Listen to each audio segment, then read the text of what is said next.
converso agora com o diretor de Comércio Internacional da BMJ Consultores, o José Pimenta, que está aqui comigo para poder a gente, né, repercutir exatamente essa provável, né, conversa aí já entre Mauro Vieira, provável conversa pessoalmente, né, entre Mauro Vieira agora e Marco Rubio. Antes de mais nada, meu querido, bom dia, bem-vindo aqui à nossa programação. Bom dia, Débora. Bom dia a todos. Prazer estar aqui, como sempre. Vamos lá então, né, para poder a gente entender um pouco desse contexto. Eu quero conseguir, né, entender do teu ponto de vista, Zé Pimenta, o que mudou aí no cálculo dos dois governos para poder destravar esse canal nesse momento? Bom, tivemos a conversa primeiro, né, de Lula e Trump, a ligação entre eles, o telefonema. Agora, a gente tem esse telefonema 2 dias depois entre Rubio e Mauro Vieira.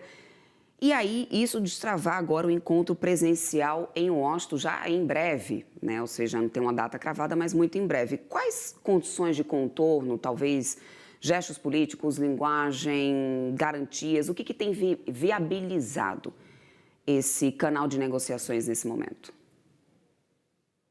Débora, a gente tem conversado com operadores do setor privado, né, e também pessoas ligadas ao governo de Brasil, de Estados Unidos, enfim, né? O que acontece é o seguinte: agora você tem, de certa forma, o começo de uma via formal de negociação, que a gente está acostumado a ver, né? Não vou dizer em qualquer acordo comercial, porque a relação com os Estados Unidos não é uma qualquer relação, é uma relação muito importante para a gente, né, comercialmente falando, politicamente falando, mas a gente começa a ter um canal mais formal, de fato estabelecido. Quando ocorreu o encontro do Lula com o Trump na ONU, aquele encontro rápido, depois de uma conversa telefônica, você começa a ter ali, de alguma forma, em alto nível, né, um touch point, uma ligação mais específica, né, em alto nível que tende a se desdobrar. A gente pensava dessa forma, a nossa análise era aquela, né, isso tende a se desdobrar, e se desdobrou.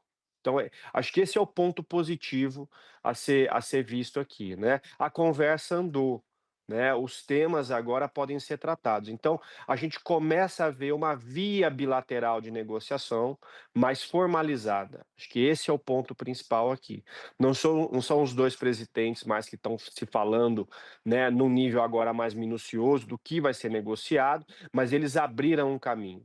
Então, Trump e Lula abriram um caminho, né, para que as suas contrapartes pudessem agora ir num nível menor, no nível de ministro, secretário, é, entre outros, né, todo o staff burocrático de ambos os países começassem a dialogar de uma maneira mais constante. Acho que isso começa a dar um contorno de normalidade, né? Acho que isso é o principal ponto para o setor privado, né, para os operadores, para os analistas políticos, enfim, para toda a comunidade, né, relacionada a ambos os países, começa a dar um tom de normalidade para as relações bilaterais. É no começo, a gente sabe disso, né? Não dá para comemorar nada ainda, mas o ponto é, essa via formal que não existia, ela começa a existir, Débora.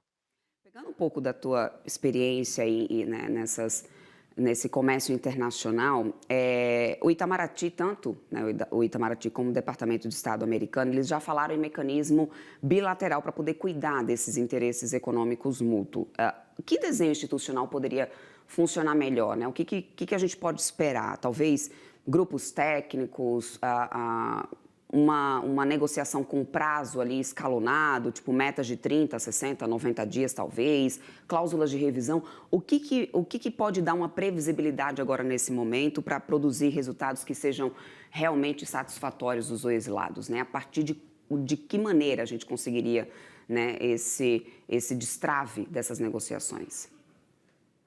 O ponto mais importante agora, Débora, para ambos os países é ter uma lista clara de prioridades na negociação.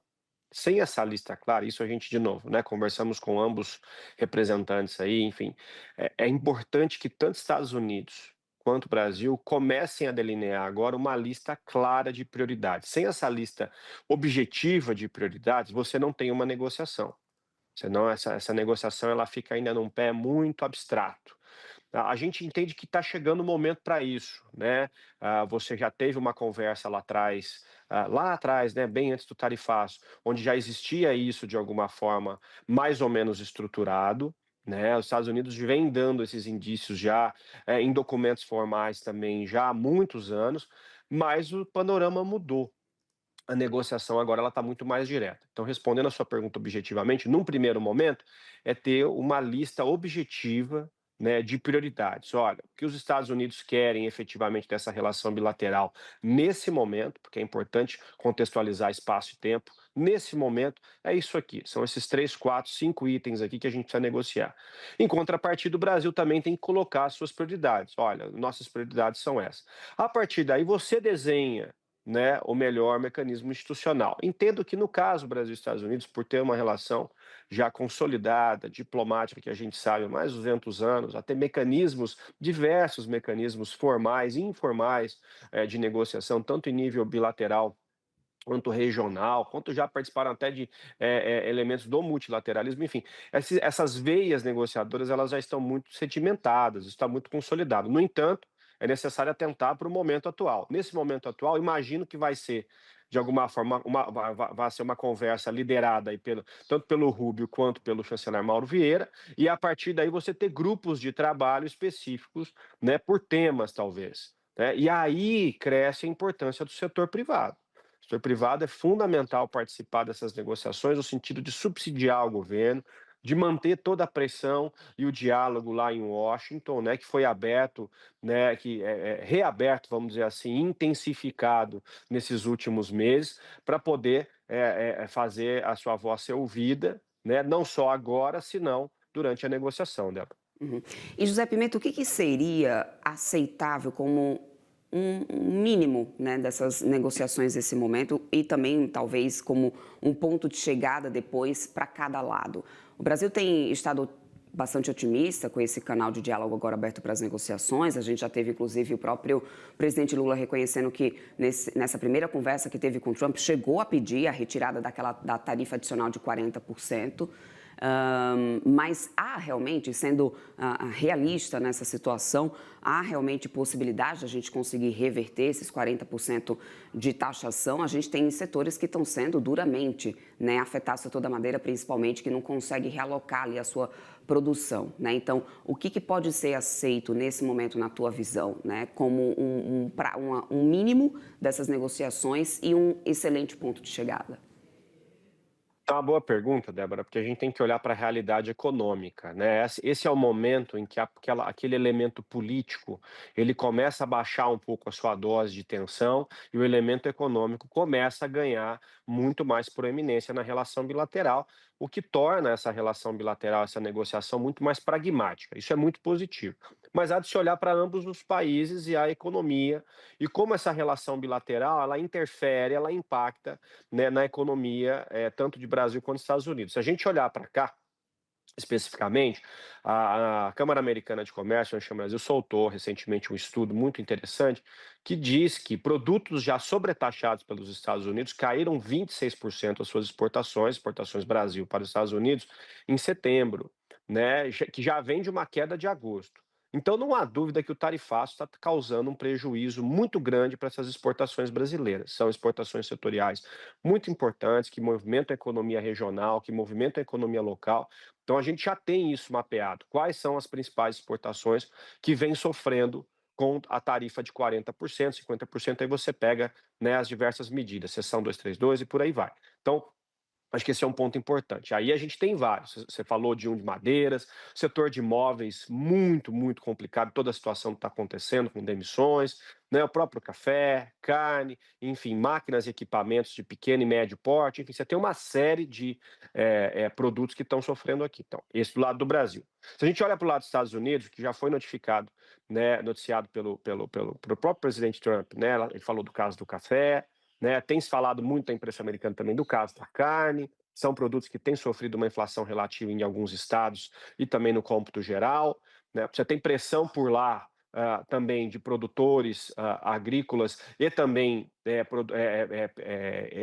parte do setor privado, né? que utilizam maquinário agrícola, maquinário para construção. Então, note que a gente começa a ter um universo de produtos que pode ser, né, alvo de negociação. Então, acho que o primeiro ponto é identificar esses produtos e aí a gente começar com uma tarifa, né, atacar efetivamente esse universo tarifário que foi colocado como um óbice aí dessa relação bilateral nesse curto espaço de tempo.